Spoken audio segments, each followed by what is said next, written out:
Welcome to the Mischief Maker broadcast, where chaos, creativity, and common sense collide. Your host, Joel Freeman, was kicked out of high school in Alberta, Canada. He left home at 17 and hitchhiked around North America as a long-haired hippie and dope-smoking fool.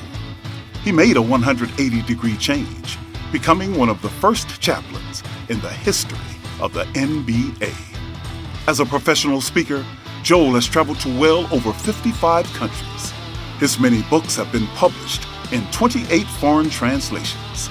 Pieces from his Black History collection have been seen by millions at the United Nations and many other venues.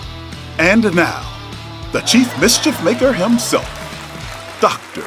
Joel A. Freeman. Hi, Teenager Joel here. You know, at the age of 62, my grandma started walking 10 miles a day. But we're getting concerned. She's 92 now, and we have no idea where she is. Well, there he is, Teenager Joel. It's a joy to be with you today, whenever you're watching this, wherever you're watching this from. And I have on my shoulder something that is very near and dear. It's a Jack Johnson belt that I designed, and this is a belt that's available for your donation. And if you go to jackjohnsonspeaks.com, that'll take you there, and you can learn more about this booklet right here that I wrote. It's about Jack Johnson Speaks. But jackjohnsonspeaks.com, that'll tell you more about the belt. And we have only a limited number worldwide. It's 700. Each one is numbered, and once we reach 700, we destroy the design, never to be used again. What a show we have for you today. I have a friend of mine, a very dear friend of mine. His name is Mark Brown, and his stage name is Mark MRK SX. MRK SX, and he's going to be talking about the confessions of a failed family man. And I'm going to share with you a video that he put on social media, and I think it's over 3,000 views. We'll tell you more about that, and you'll see it. And we're going to talk more about that afterwards. And right now, we're going to go with a song that I wrote. It's called I'm History, and I'm sick and tired of repeating myself. So, Mel, why don't we play that song? And when we come back, you're going to meet Mark SX, MRK SX, and we're going to have a most fascinating conversation about Confessions of a Failed Family Man. Here we go. I'm history and I'm sick and tired of repeating myself. Been watching for centuries, seen it all unfold. Humans are humans, all from the same mold. I was there when Satan swelled with pride. I was also there when Jesus died. Been watching Africa, Israel, and Algeria, Russia, China, Persia, and Syria, England, Rome, the Huns and Bombay, Turkey, Greece, France, and the USA. From slavery's dark days to civil rights fought, Black history's chapters, battles hard fought, segregation, discrimination we must remember. But it's time to unite and make amends together. One thing I've seen since I was just a teen, a lot of good people outweigh the few evil. Break the chains, break the cycle, let's move forward, let love be our revival. No more repeating the mistakes of the past, it's time for change, let's make it last.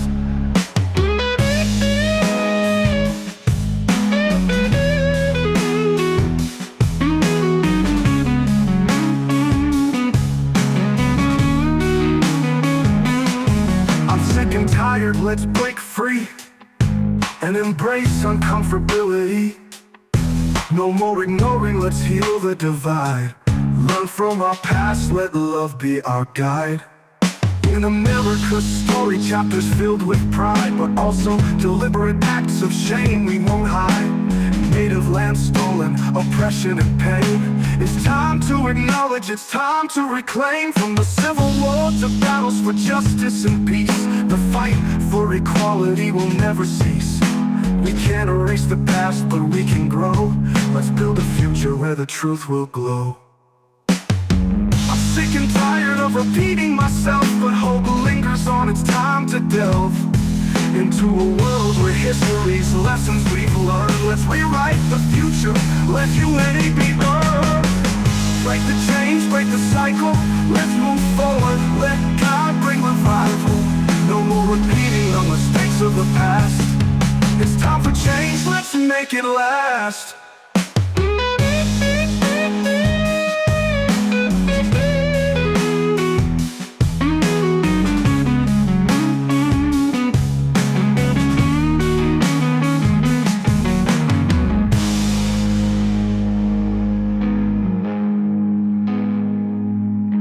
Break the chains, break the cycle, let's move forward, let God bring revival. No more repeating the mistakes of the past.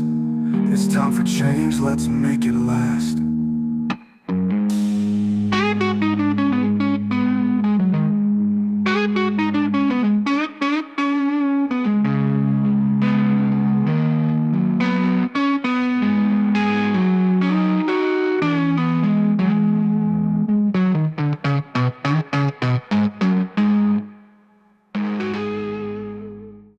That was a song that I wrote. It first was designed to be a spoken word type of a project.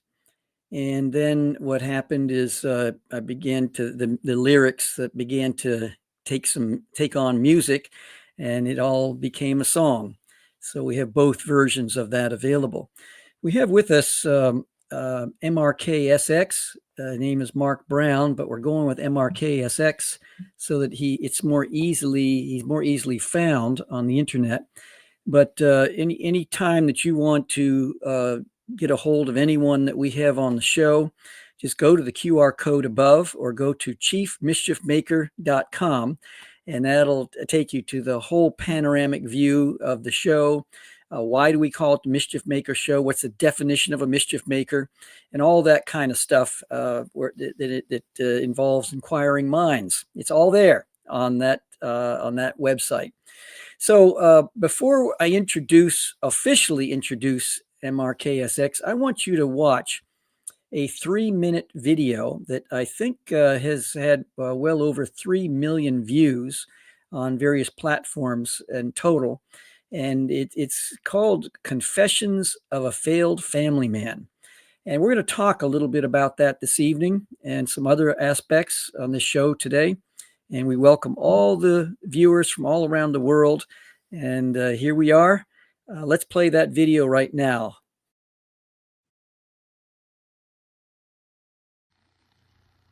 When my son's name was called to come on stage and get his diploma, I must have screamed so loud I gave myself a headache. When I got finished screaming, about 20 yards away, I heard another man screaming. It was his stepfather. Put a pin in that. When I was growing up, nobody came to anything.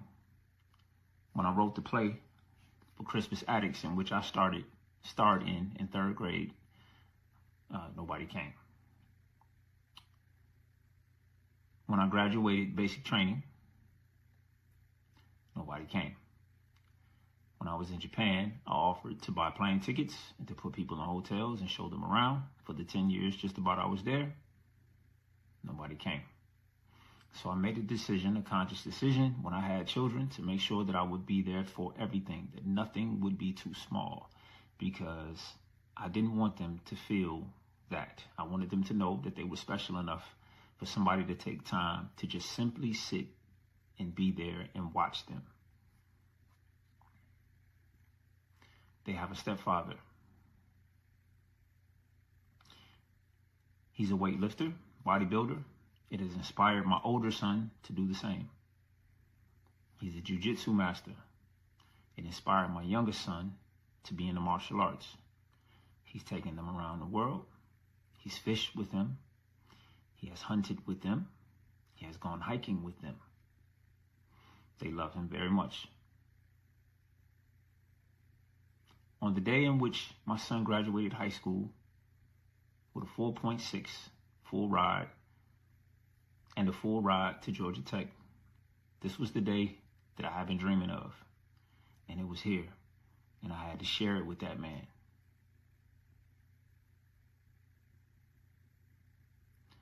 I don't know how to do many of the things that he does with them.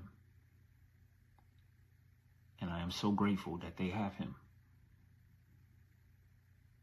Because who would we be as men if we had a number of good men that we looked up to and that we didn't want to disappoint?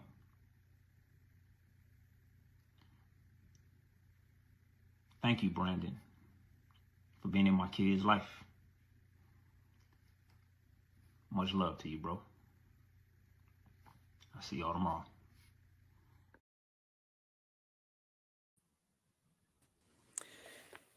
Mark, wow. The first time I saw that, and even now, it just sucked the air out of my lungs.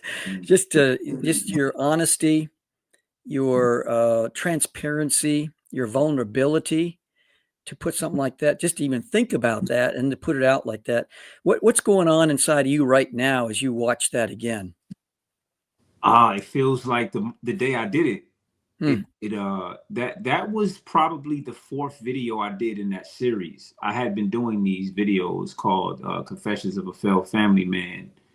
I about 2 years ago, my third marriage ended, and I was quiet for a year.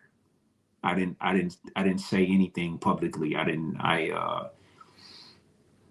Things got really quiet around me.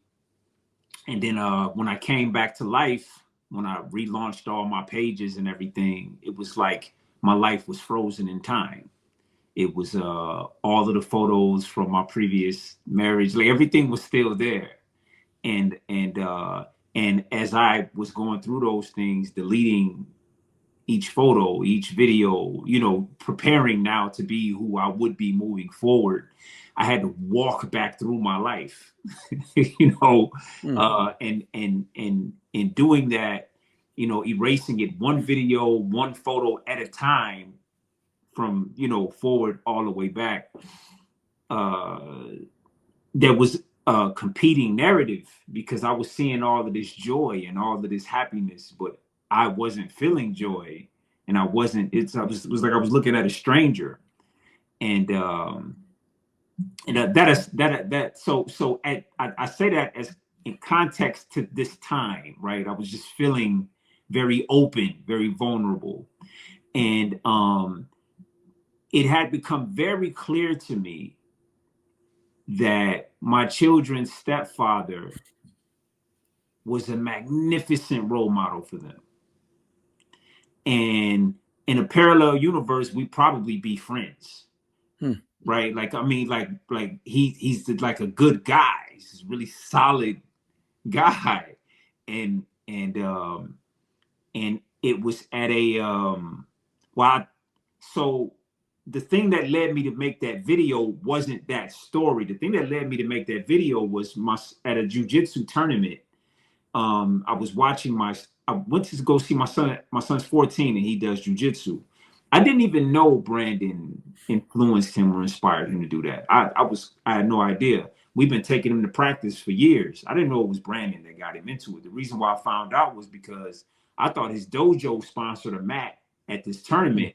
It turns out that wasn't it at all. My son had just signed up to get into just an open tournament, and you need a coach for these things. And Brandon sat down in the coaching seat. And my son went out on the mat, and Brandon's talking to my son is pinned down on the ground doing jiu-jitsu, and I don't know what to tell my son. And Brandon is talking my son through this, and my son is trusting him and watching him. And then my son wins the match, and that's when it broke. bro, as soon as the match was over, I pulled Brandon to the side. We went over to the side. I just let it out on him. I just, man, thank you, bro. Like, it was a weight that I was carrying that I just didn't need to carry anymore. You know, I didn't need to carry it anymore, and it felt so good to get it off my shoulders. And you worry. I mean, I know you don't have any experience, but I'm just saying in general, you worry when you don't work out with a woman that you have children with. You worry about who they will be around. You know, you worry about this. And I'm like everybody else, you know, I was worried about that, who would be around my children. And it started happening. They would come, when it was my time to have them, they would show up. They might have little pins or little hats, and I'd be like, "Oh, that's cool. Where'd you get that from?" Said, I got it from Brandon. You know, this is what happened. And we'd go somewhere to eat, and I said, "Man, I've never been here before." They said, "Oh yeah, we were down here with Mom and Brandon last weekend." Like it just kept happening, and I broke down, man, because no man stopped for me when I was a kid. No man stopped for me, and the fact that they had that times two, that's where it came from. Like that was all happening around the time I made that video. I was talking about a lot of things in my life. That just happened to be the one where I was talking about that situation. You know, I didn't know that so many people, you know, that it will relate, you know, to people in that way. I had no idea. I didn't even consider it brave to do. Like it was just cathartic for me to get it off my chest and get it. Once I got it out into the universe, I didn't have to carry it anymore. It was gone. What kind of feedback have you gotten from that? 95% positive, absolutely positive. People essentially saying, you know, it's all about the kids. Really, is mostly what it is. It's like it's, you know, it takes a village. That's probably the number one comment, is it takes a village, and people just saying that you know, man, if more women could be this way, if more of this could be that way, and I keep saying, like, I wasn't always that way. You know, I didn't. The first couple of years, I barely talked to the guy. You know? But to my children's mother's credit, she was always patient with me with it. She would, every now and again, she said, "Brandon wants to meet you. You know, can you meet him?" And I said, "For what? You you marrying him or something?" You know, I was real arrogant, like, you know, about this. And she said, "Okay, it's okay." Then after she got married to him, she said, "You know, Brandon wants to talk to you." And I said, "What's the problem?" You know, just my attitude just wasn't in a good place. But I come to the determination and understanding that men need other men to impress. And if those men you're trying to impress are good men, the better for you. You know, the better for you. And they had one of those in him. And now when they're with their mom, I don't have to worry about my children. Dr. Freeman, you see what I'm saying? When they're away from me, I worry about them, but not anymore, because I know Brandon over there. You see, it's just a huge weight off my shoulder as a person. I already felt bad enough it didn't work out with their mom. You know, all of this self-loathing, you know, self-victimizing stuff. And he doesn't even have children, you know.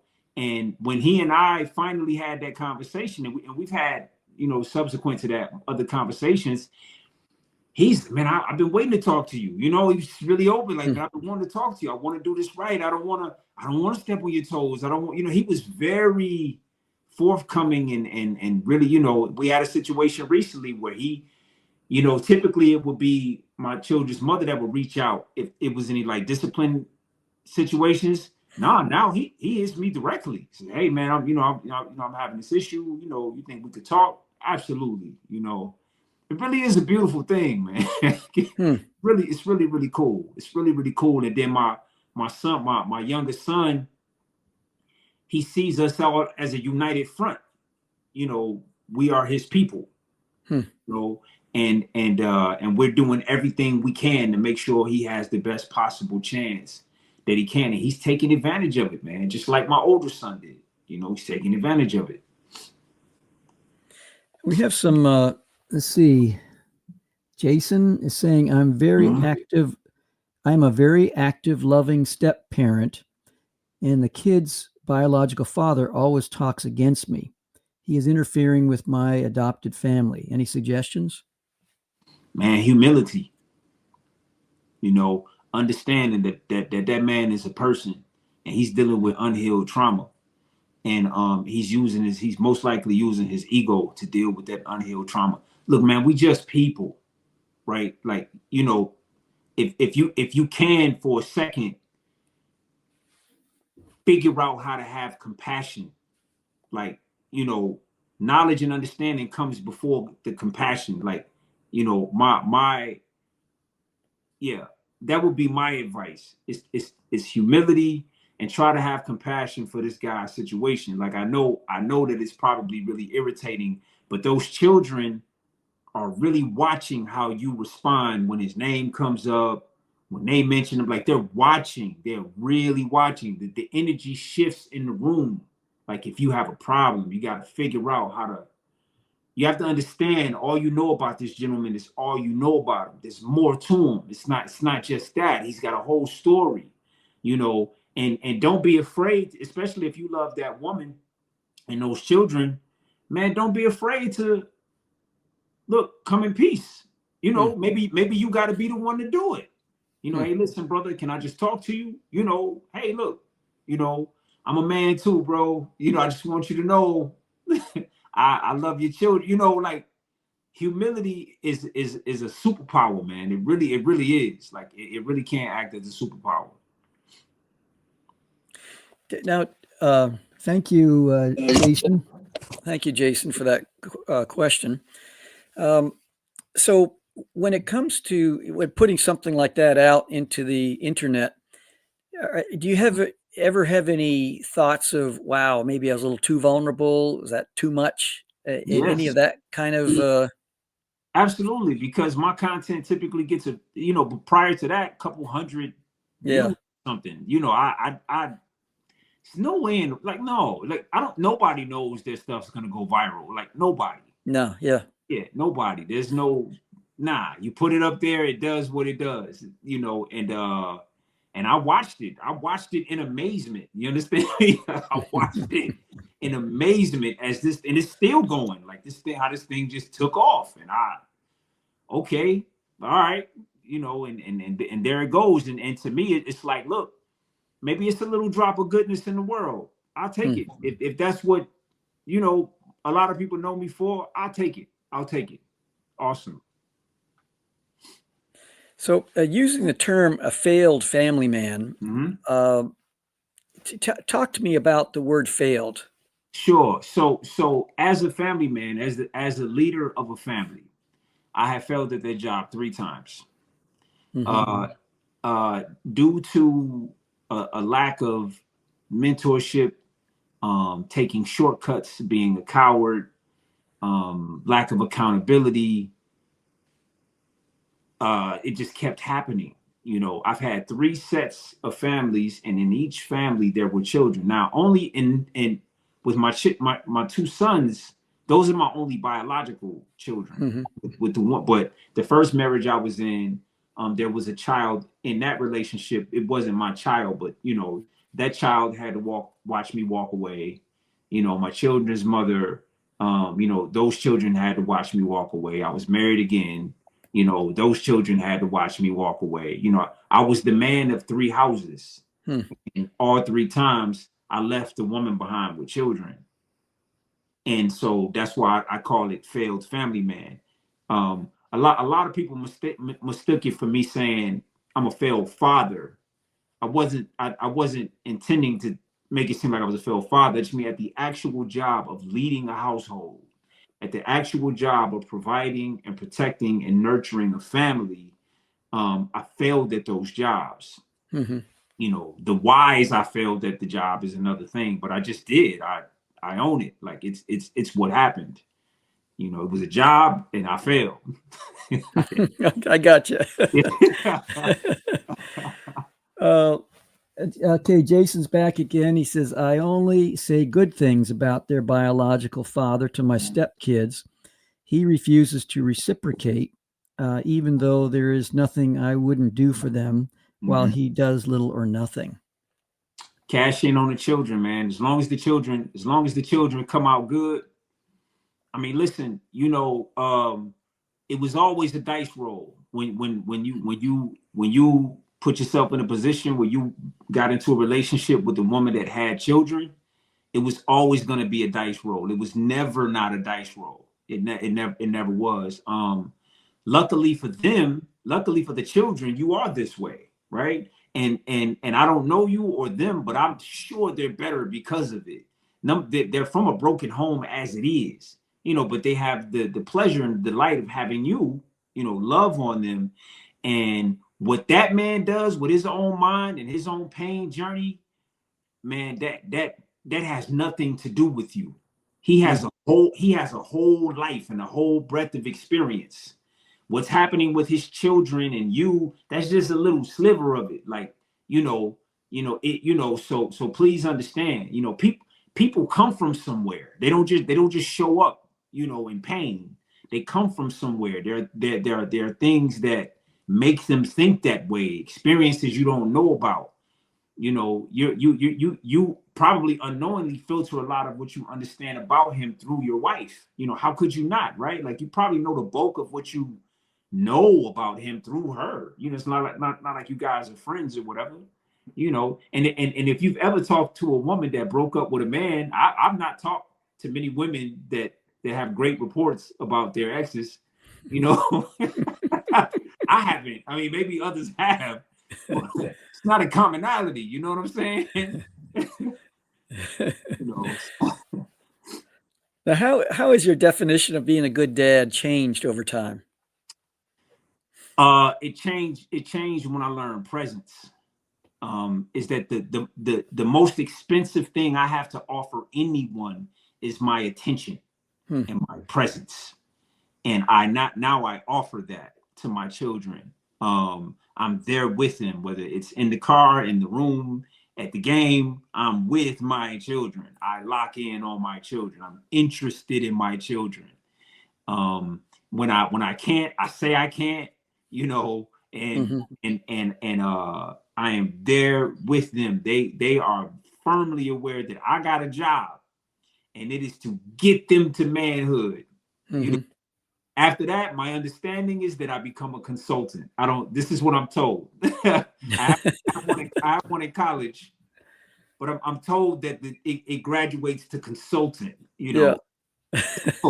So right now it's getting them. I'm just, they are able to do what they do in the world because they know that dad would break himself backwards to make sure that they are always safe, that they are always loved, and that they're not handled with the soft hands. Now, it's not that, but they know that they know that they have a man in their life that is 100% with them, is what I'm trying to say. Like, they have me. And the earlier versions of me, I don't think I was more so career minded, is what I'm saying. I think I was more so filtering everything through my career. Here's another question. When he has them and when they come home again, it takes weeks before they feel comfortable and again feel that I am their loving stepdad. Yeah, man, it's called divorce and broken homes. Yeah, it's the gift that keeps on giving. When I'm telling you about children that are 20 and 14. When their mother and I split, they were like 9 and 3. This is years of cultivating this thing. But broken homes, this is what it is, right? Like you have to live in this. You have to sit in this. This has lessons it needs to teach you. This is not easy. It's just not, man. People, once upon a time, that woman and that man got together, and they both had their own ideas of what the future would be like. And then there was a fallout of some sort. You wasn't even around. You weren't around when they both thought this was going to be forever. You weren't around. and now they're both dealing in the aftermath of what that is. I can tell you, when a man is not around his children, man, there's a lot of anxiety going on in that man, especially like me, like when you've been there from when they came out. There's a lot of anxiety when you don't know where your children are. You can't put your hands on them. You don't know what they're being told. You don't want them to be turned against you. Like I say all of that to say, everybody got to do their work. Everybody has to be devoted to their personal work. You know, you have to forgive that man. You got to forgive that. I know that's tough. I know it's tough, but he's just a man. He's just a man that lost his family, bro. You know what I'm saying? And now his children they're in another family, but it's not his family anymore. You know, you got to wish that man well. I know what I'm saying probably sounds foreign, but it's heavy on you, bro. Like, it's heavy on you. You gotta wish that man well and forgive that man and only speak good of that man. 15, 20 years from now, you'll be rewarded. I promise you, you'll be rewarded. You'll be happy you did those things. When the story is written and that was your truth, you're going to be happy that was your truth, okay? You're going to be very happy. You know, fighting against the system and worrying yourself. Look, man, as long as those children are safe, as long as they know they're loved, that's all you can help, man. You cannot help, you know, that other stuff. Yeah, children going back and forth. Yup. When you get divorced, yes, it's hurtful to them. Yes, it is. It absolutely is. You know, and all of that was thought about when they broke up.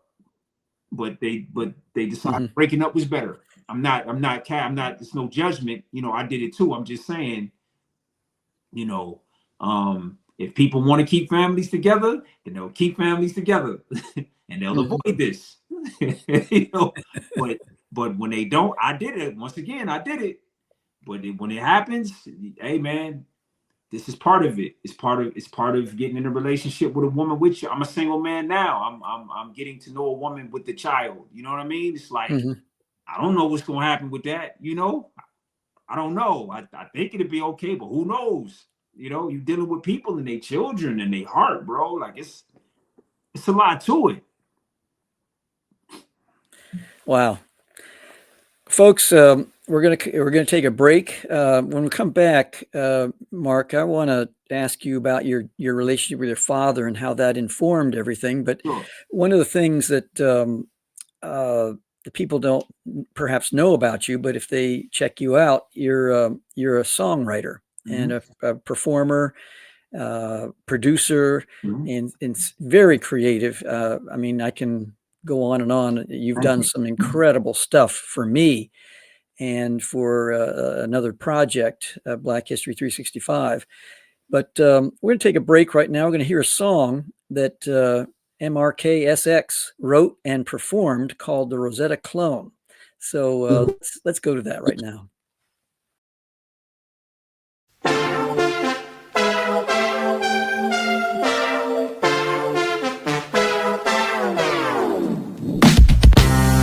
Have you ever heard the song about the Rosetta Clone?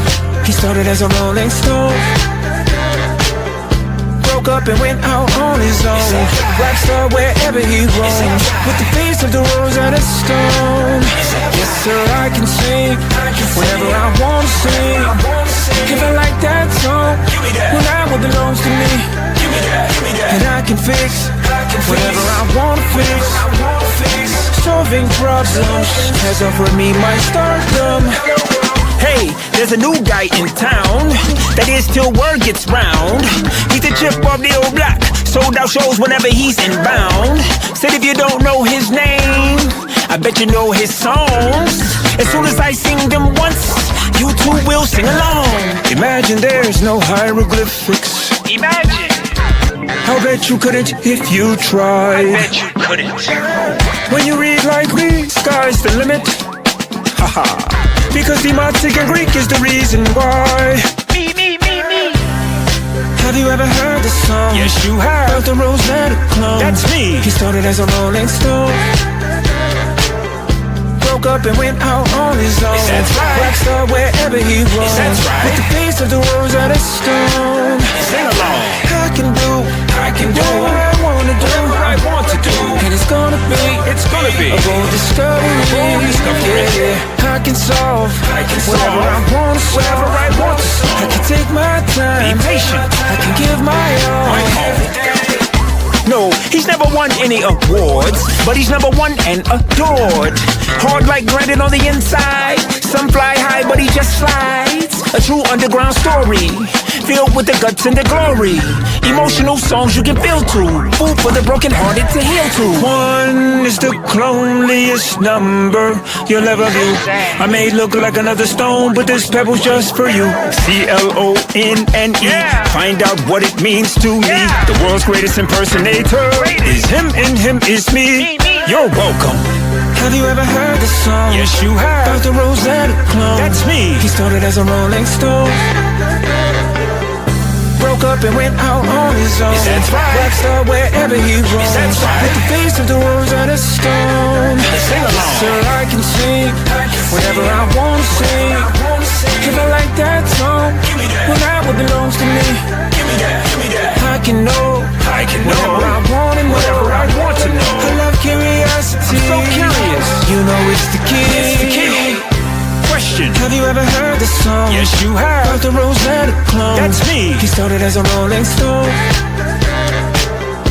broke up and went out on his own. That's right. Rockstar wherever he roams. That's right. With the face of the Rosetta Stone. Sing along. I can learn whatever I wanna learn. I want to learn. Always try to find out why. I can be whatever I'm meant to be. Got a clear view. I can see the sky is blue. Goodbye.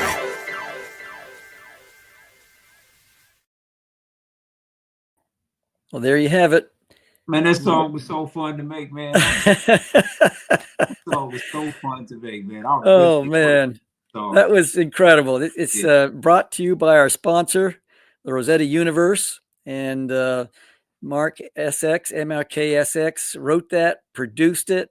He came up with, the whole idea of the Rosetta clone is that the Rosetta clone is going to be the docent, the guide, the Sherpa, for especially young kids at the Rosetta Universe project initiative that we're putting together. And so when I put all that stuff in Mark's lap, Mark just said, I can do it. And then he put it all together, and I'm just blown away. So fun. I haven't heard that in a while. I love that. That was It's fun. a great job. So go to the QR code above, and I think it's the second one down, number 2 in the link tree, Rosetta Universe. Check it out, and you'll hear a couple more songs one's called The Key. Another one that MRK SX wrote and produced is, I said, I'd like to have a song that's 4 minutes long, approximately, that anyone who doesn't know about the Rosetta Stone project or the Rosetta Stone story, in 4 minutes they'll learn about it. And Mark, man, you nailed it again and again and again. It's incredible. Too. I learned a lot too. Like that to me, it was self-serving in that way. I learned a lot. Well, let's turn a gentle corner here back to where we were discussing about the Confessions of a Failed Family Man. I think that's the title. Talk about your dad, if as much as you feel comfortable talking about the impact, your relationship with your own dad and how that informed you. Sure. So my relationship with my father is completely healed. Me and my father have a fantastic relationship. I love my father inside and out. I accepted that my father is a man. He's a flawed man. He's a man that was raised by another flawed man. And when when I was 2, my parents split up, and he went to go have another family. My father's been married to my stepmother for over 40 years. And he had another son and another daughter over there. But I grew up with a single woman, trying to, the two realities were just completely different. That was 2-car garage, suburbs. My father always kept a good job, And I went to like 11 different public schools and was trying to figure it out, you know, really dealing with the streets of Detroit. And so I didn't see him often when I was growing up. I'd see him kind of on and off. And even when he would come get me, he wouldn't spend a lot of time with me. He just kind of dropped me there with my step siblings and my stepmom, who are all great people. You know, they were all great people, and I have great relationships with them to this day. But without having the guidance in the moments, and let me boil it down to this. I boil it down to this. Without knowing what it feels like for someone to step between you and the world and say, not this one. Like, without ever knowing what that feels like from your father, you don't feel protected. Mm-hmm. You're in, and it's traumatic, you know, and you respond to that in all types of unhealthy ways. And over the years, I've had to realize that that's what it was. Like that's why I was always so mad at him. You know, that's what it was. It wasn't because you didn't show up at this thing, that thing. No. It was because I never could count on you. I could never, but somebody was counting on you. You were out there being counted on, but I could never count on you. And he has his own reasons. He has his own pain.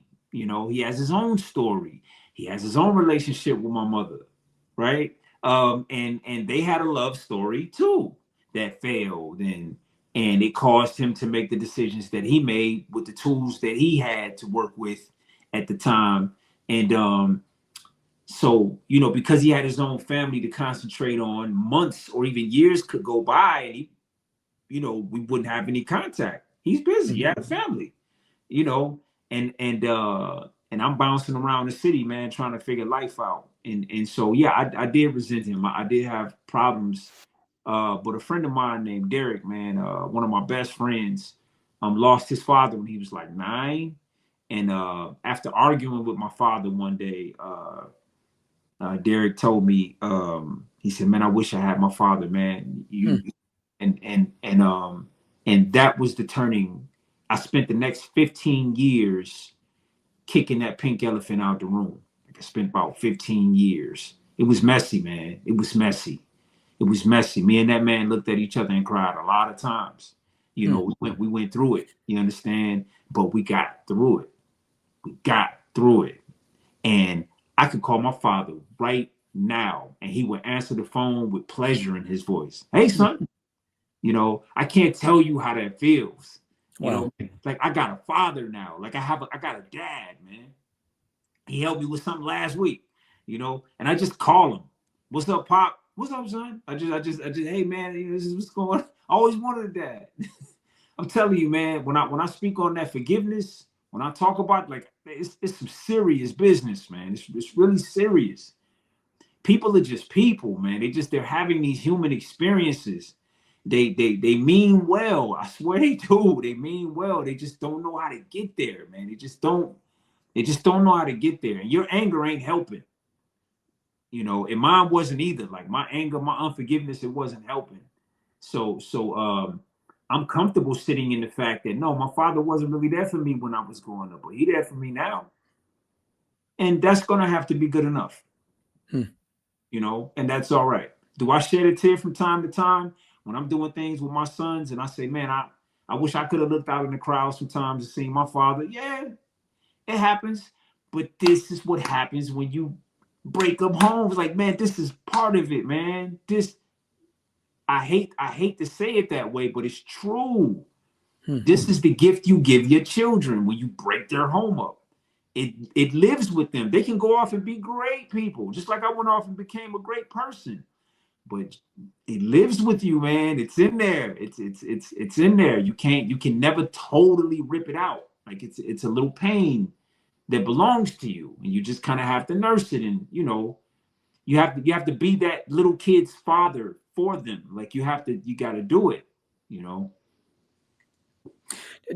Who made the first move in terms of healing? Was it you or your dad? Or it was me. And can you kind of bring us into the room or on Sure. the phone call? It was a phone call. No, it was a phone call. I was in the military still.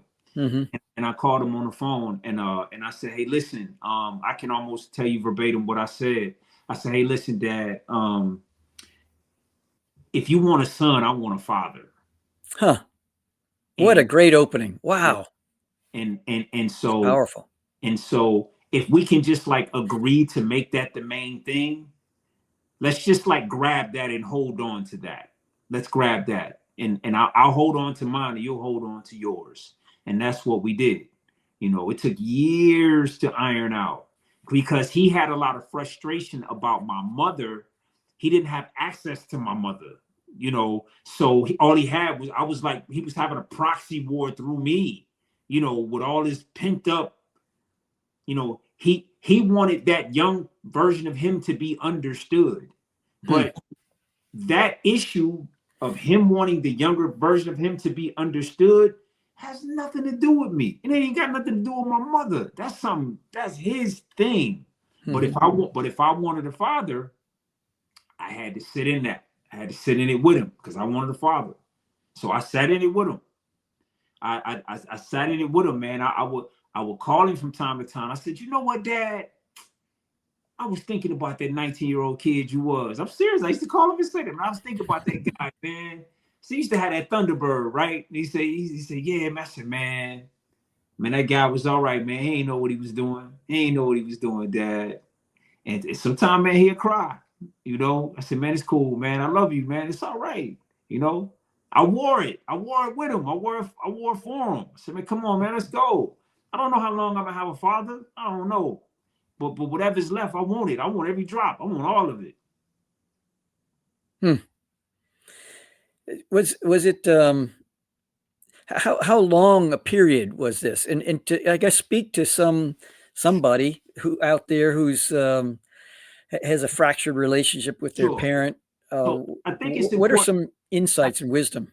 The insight is that these are journeys.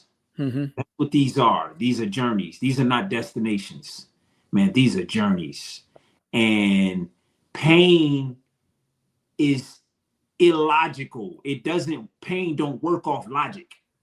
You know, pain is got scaffolding built around it that you can't see. Like pain is, you know, people have pain, man. They don't have the words for it, you know. And it looks like anger, it looks like frustration, it looks like all types of things, but it's really just pain that they don't know what to do with it. And then these people with pain have children, and you know, they get in a relationship with, and it's all pain. We don't have the tools, man. I scream to the hills, compassion, man, compassion. I don't know if that's the answer, but I would bet my life it's got something to do with it. Like compassion is in there, man. We are all having a human experience. There's things about all of us that we don't know. There's pain we're dealing with that other people don't know. But the worst pain is the pain that we just don't have the words for. We don't have it. We try to use they don't work, is what I'm saying. They don't work. You know, they don't. We all have it. It's a human, it's a thing. I believe it's ancestral, personally. I think it's the DNA of, you know, like we're all here via thousands of not millions of other people. I think buried within us is the pain of all of these people still living through us. And it can be very frustrating to have that. So I would say, man, the journey, like stick in there on the journey. Love is a choice, man. Like you can choose to love people. It doesn't smell good. It doesn't look good, but it is a decision. And I promise you, if you do it, the story will favor you. I know it don't seem like it now. But when the story's eventually told, because that's what we all become, a story. Everybody becomes a story. When your story is told, you will be better for it. You will be better for it. Healing will happen because of it, is what I'm saying. You know, you'll walk into rooms and people that used to know you by your pain won't know you anymore. It truly is a beautiful thing, man. It really is. It's hard work though, Dr. Freeman. Like, it's hard work, man. On you. Like, it's hard work. It is hard, man. I could talk about this all night long. It is hard work. What was your rock bottom moment, if it was that, and what woke you up? And did you confront yourself, or did someone else confront you? Heartbreak. Heartbreak. My childhood trauma converted into, I know how to fix this. I'll be famous. That's what happened. I said, I'll go be famous in music. That's how I'm going to do my thing. So I filtered all my decisions through the lens of being successful in music. That's what I did. So whoever I had to hurt, my children included, got hurt. And then I got hurt. I wound up getting hurt. Wow. And that was the rock bottom. When I turned around and I looked at the mess I made, I couldn't believe I made people feel like this. I couldn't believe it. I called myself a good person. I called myself somebody that was thoughtful. I made people feel like this. Oh my God. This cannot come through me again. Like, I cannot be in the hurt business anymore. You know, and man, that was the best teacher I ever had. Like, it was that teacher taught me that that's what pain comes to do. Pain comes to teach you. If you are in pain, listen. You are listening, okay? When you are hurting, you are listening. Tune in, man. The lessons are there. And for me, that's what it was. I got hurt, man. I got my heart broke. You know, I was in a family. I was really trying to make it work. I'm gonna do this, family. This is the one I'm gonna do. I'm gonna do right. And I was showed to the door, man. Hey, you know, services is no longer needed. You know, after a decade, and I had to tuck my tail, man, and figure it out. You know, and then I trained for a marathon. So, and that helped a lot too. Lots of running, lots of moving, lots of, you know, one thing about running marathons, I know you didn't ask me about a marathon, but one thing about running marathons is it takes a long time to do. Right? Yeah. It's and to not, prepare for. Yeah. But 90% of the preparation is here. People probably think it's the money, which it is, but do you have any idea how bored it is to be running nonstop for 4 hours? It's really bored. You know, there's only so much in the zone. You know what I mean? Like, so much, dude. It's a long time. And so you learn the art of patience, one step at a time, one breath at a time. You learn it. You just keep putting the moments. Notice I didn't say days. You just keep putting the moments together. You just keep stitching them together. Am I all right in this moment? Yep, keep stitching. How about now? Yep, just keep stitching. You look up, it's been 2 days. Keep stitching. You look up, it's been a year. Keep stitching. See what I'm just keep putting them together. Just keep putting them together, man. Don't worry about the past. Don't worry about the future. Just take care of you right now. You okay? I'm okay. Are you being virtuous? I'm being virtuous. Okay, hang in there, man. Just keep stitching it together. and then you look up one day, and you say, I'll be doggone, man. I'm all right. Wow. I didn't think I could make it through that. Clear on the other side, you know? Wow, man. It's like magical almost. You know, it's magic, man. I can't believe I see my son's stepfather and I'm happy. Hey, Brandon, what's up, man? Are you kidding me? Me? Crazy, but I am. Wow. What part did faith, therapy, community play in all of this? The answer is yes. All of it. Yes. Yes. Faith, community, all of it. Yes, sir. I did therapy. I was in therapy. I was in group therapy. I had one-on-one therapy, you know, for sure. My mother, oh man, chef's kiss, man. My mother bothered me to no end. She would not let me fall. You understand? She called me every day, man. Every day. I could cry about this. This woman would not let me fall. She didn't care that she was getting on my nerves. She would not let me fall, man. She would not let me think I was alone. She would not do it. She wouldn't do it. She wouldn't do it, man. She wouldn't do it. She said, okay, back on the job. She got right on it. She was right on it. You know, you okay? You all right? You okay? You all right? Like it was, man. I'm like, yeah. But the truth is, man, I needed it. I needed that love. I needed to feel cared about. My friends, I got like 4 or 5 male friends that just poured into me. You know, just poured into me, man. And guys that, you know, I didn't have any money, man. I had friends that was, hey, man, go get yourself some dinner. They just send me some money. Like I had good people around me, but these are relationships I built up and cultivated, you know, over the years. And they caught me, man. They caught me because I was falling. They caught me. They said, man, I'm telling you, man, it was like they caught me. They caught me. They said, we love you. We love you. This sucks. But we love you. Okay? That's okay. You know, we love you, man. We love you. You know, my oldest son, I told my oldest son, I said, man, your pops is trying to get it together. And he said, man, I think you already got it together, you know? He said, man, I'm so happy, you know? And I said, really, man? He said, yeah. Man, it meant the world to me. You know, it meant the world to me.